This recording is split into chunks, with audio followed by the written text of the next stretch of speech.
అకాల వర్షాలకు ధాన్యం తడిసి నష్టపోయిన రైతులను ప్రభుత్వం ఆదుకోవాలని తెలంగాణ రైతు రక్షణ సమితి జిల్లా గౌరవ అధ్యక్షుడు అక్కమొళ్ల మైసయ్య యాదవ్ అన్నారు. చిన్న శంకరంపేట చేగుంట మండలం వడియారంలో చేగుంట సొసైటీ ఆధ్వర్యంలో ఏర్పాటు చేసిన కొనుగోలు కేంద్రంలో ధాన్యం తడిసిపోయింది.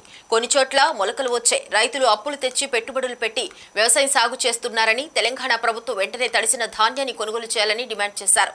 లేని ఎడల రైతుల పక్షాన న్యాయం జరిగే వరకు పోరాడతామని తెలిపారు. తెలంగాణ రైతు రక్షణ సమితి మెదక్ జిల్లా గౌరవ అధ్యక్షులు అక్కమొళ్ల మైసయ్య యాదవ్ గత 8 రోజుల నుంచి జిల్లాలో మండలాలు సోంపేట్, మనోరాబాద్, తూప్రాన్, వెల్దుర్తి, కొల్చారం, మెదక్,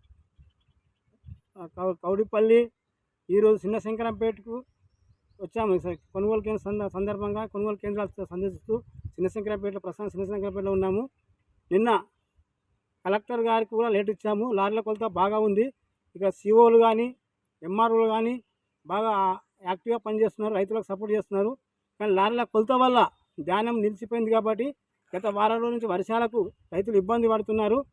తొందరగా లారీలు సహకరించాలి. మండలానికి ఒక 15 నుంచి 20 లారీలు మొత్తం టోటల్గా 3000 నుంచి 4000 మధ్యలో లారీలు జిల్లాలో పంపితే ఉన్న ధాన్యం మొత్తం వెళ్ళిపోతుంది. నిన్న కలెక్టర్ మీటింగ్లో మన భారత కోవియాలు కూడా ఒక 5 నిమిషాలు మాట్లాడినది. మీ తరపున ధాన్యం ఎంత ఉంది, ఎన్ని లారీలు పడుతుంది అని అడిగింది. దాని సందర్భంగా చెప్తుందంటే 3000 నుంచి 4000 లారీలు పంపితే జిల్లాలో ధాన్యం మొత్తం వెళ్ళిపోతుంది.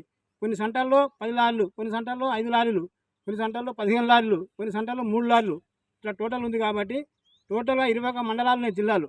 21 మండలాల్లో 3000 నుంచి 4000 లారీలు పంపించి ఉన్న ధాన్యం వెళ్ళిపోతుందని మా యొక్క అంచనా.